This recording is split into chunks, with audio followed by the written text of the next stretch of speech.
I live with my wife and three cute children. They are why, we are here to protect them.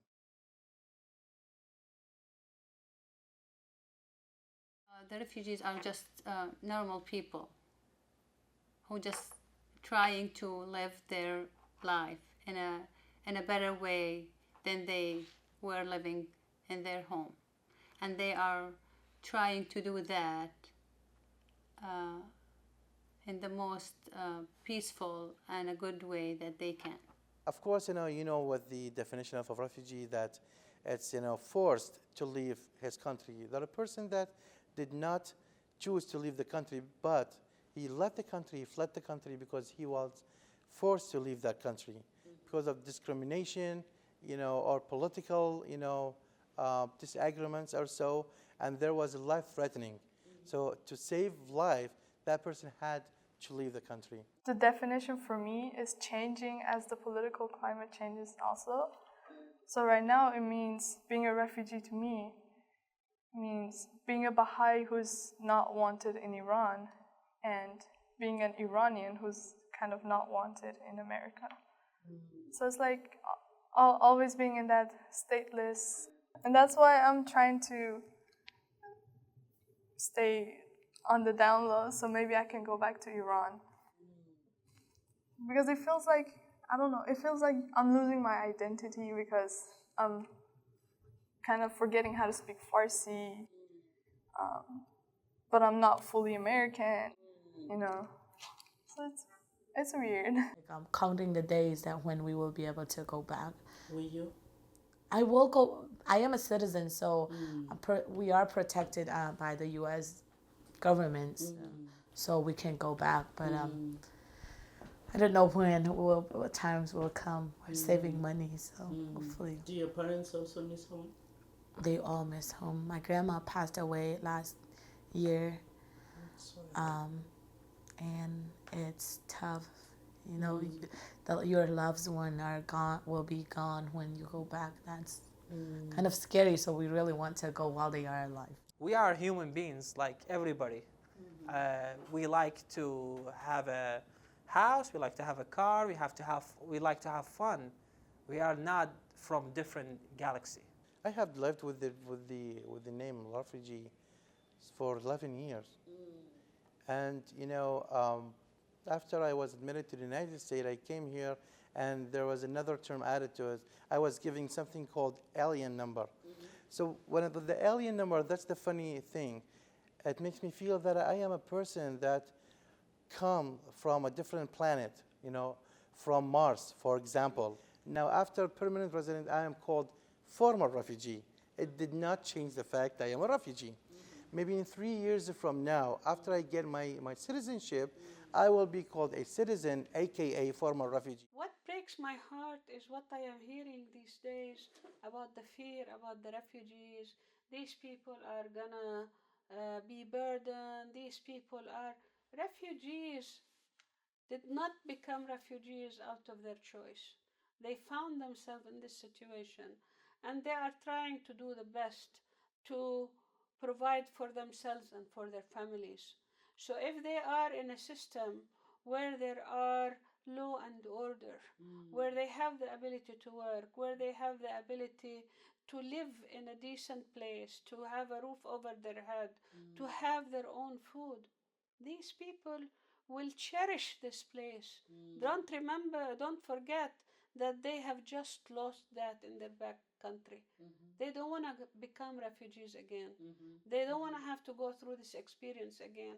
They don't want their children to have to deal with the trauma of that experience again.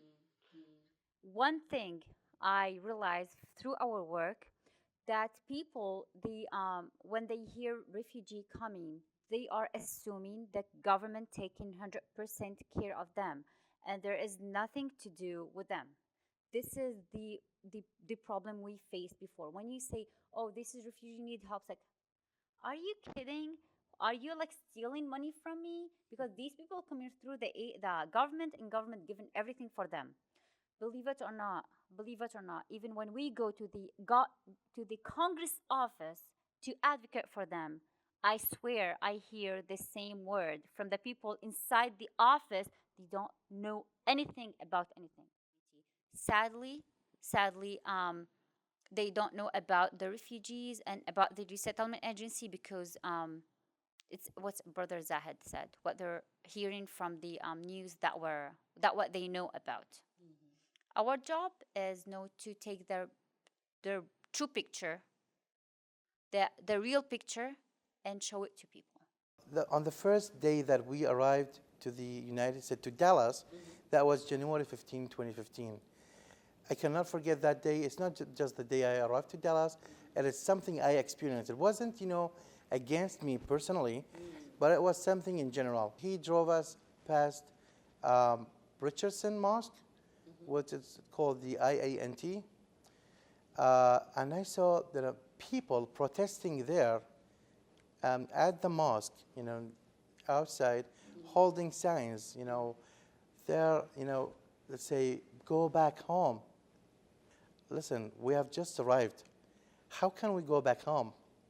And I said, does this happen very often? He said, well, it happens from time to time. It was my first birthday here in the U.S. So I never had like a big party birthday in my life. We just like make a small thing in our home and just eat a cake. So that day was September 7th is my birthday. So I worked from 8:30 to 4:30 a.m. 8:30 p.m. to 4:30 a.m. So at 4:30 a.m., my supervisor told me, "Hey, Mohammed, don't leave because I want to talk to you about something that you did today." It's like, what happened? I did something wrong. I was really worried. So she take me to like a big conference room. It's like bigger than this room, and like everybody started yelling, "Surprise!" I was like, "What?" And I was shocked. They bought a cake for me, and all my coworkers was there, clapping and yelling, "Happy birthday!" It was like that is the best feeling that I ever had. It was something amazing that I will never forget. When we got connected to the Baha'i community, Baha'i is a religion, and we got connected to the Baha'i community here in Dallas, there were quite a few individuals who helped us. Translation or just giving us rides to different places. The refugees have many challenges, but for me, in my mind, the biggest challenge is that their safety net when they come here is the resettlement agency. But the resettlement agency has a limited time to work with them. Very, very limited time. I think maybe 3 months, 6 months maximum. Within those 3 months, 6 months, you're supposed to basically try to be able to get on your own. So that when the case manager from the resettlement agency is done and closes your file, you have to fend for yourself. So I wasn't have like that much information about the U.S. and the expectation was really high for me. Yeah. But I was shocked after like 2-3 months because when they told me, "Hey, Mohammed, we're not gonna pay the rent anymore," I was like, "What? Really? You're not gonna pay the rent?" Like I still like haven't get a job yet, and like it was everything confusing. I was only 19 years old. Also, it was another shock for my children when they started school. We enrolled our kids at a school, and they did not speak the language. Even, well, back in Jordan, they were at school. They take English classes, but it's not conversational. So just a few words. And, that was another challenge for my children. Besides the important thing, it's not their community. It's not the same environment. It's a totally different environment. So they were coming back from school every day crying. School was different too. Yeah. In which way? Again, it was really, really diverse. And yeah, I didn't struggle as much as I thought I would. Everybody around me was also having the same problems, maybe not speaking the language. or looking different, being from a different country, going through the refugee process. There were many students who went through the process, and I just didn't feel scared to go to school, kind of, because everybody around me was also going through the same thing. As I told you, the staff, the teachers, they weren't even informed, or I don't think if they were even allowed to speak about it. I'm not sure to be. Maybe nobody ever said, oh, we're gonna have some few refugees, so we need to talk at least about it, so everyone will feel more comfortable as the students already there and as the students are coming, and because both of them are teenager ages, so they did not address it.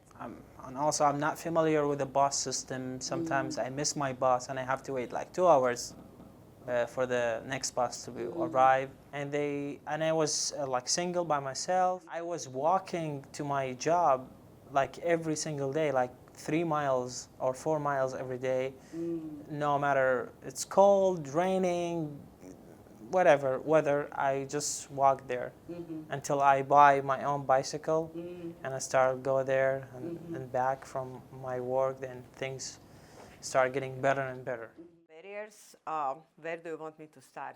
They have so many barriers. They have religious barriers, they have personal barriers, they have language barriers. So we try to really, by providing culturally and linguistically competent case management, we are trying to help them access these services in their native language. What happened, as I mentioned, they don't want to come out. Yes. And when we say that, when we tell them like, come and learn English, the teacher would be sitting and the whole class will be empty. Nobody would turn up. So what we thought was to get them out of the house, we wanted some kind of an encouragement, incentives. Okay, we said, okay, we are not teaching you English, but we are teaching you sewing. How about that? So they all agreed to learn sewing, because ladies sewing, it goes synonymous. My wife sews. So they said yes, but we said yes, little bit of English. And there will be a test after a couple of months.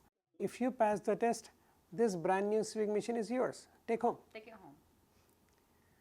That's amazing. Wait, they are only 2 of you, and what you were talking about is like planning for a city or a state. That's why we don't speak. My mom was very challenging. Everything was challenging for her. Being suddenly as a single mom, even though she wasn't like divorced or separated, but it had to be, she technically forced to be separated for like 4 years. When we applied, my dad's visa got denied the first time, and just because he was in the military and stuff like that. She was forced into a situation that she has to deal with everything. Wasn't with my dad, and they will be able to balance their responsibilities or anything. Yeah, so right away, and they've never been separated at all. And both of them, I think they sacrificed their being together in their relationship for a period of time, because it did affect them a lot. Just for us to have better future and to be safe. It took me at least, and I speak the language, and I drive, and I'm highly educated. It took me at least 2 years to figure out and understand and be able to move around and interact. And you expect people who don't speak the language, who don't know the culture, who cannot transport themselves, who to be able to work and transport themselves and have their children in school. This is a huge, huge expectation from the refugees. Having lived in this God-blessed country for 20 years, what I have noticed is the community here is heavily influenced by what they see on the television. And when we got here, it was like also like movies, because we didn't fly all the way to Dallas, but we flew to Austin. And then they brought us like by cars.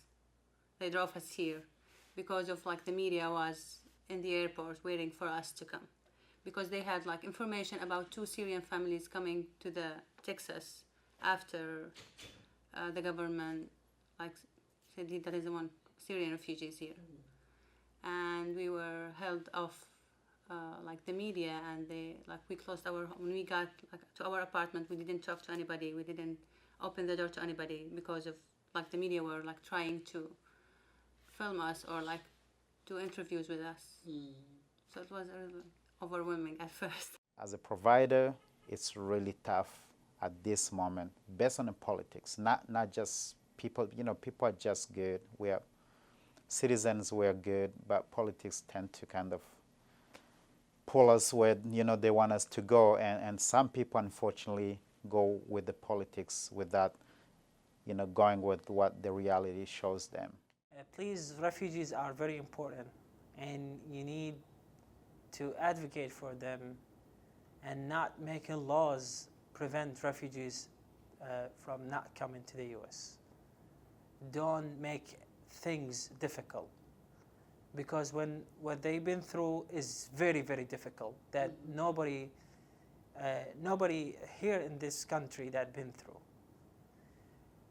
So please help refugees, advocate for them, and they will be something in the country. I'm sure they are willing to continue their education. They will not they're not going to depend on assistance here. If they get the opportunity, they'll start working. They start supporting themselves, because we are human beings like everybody.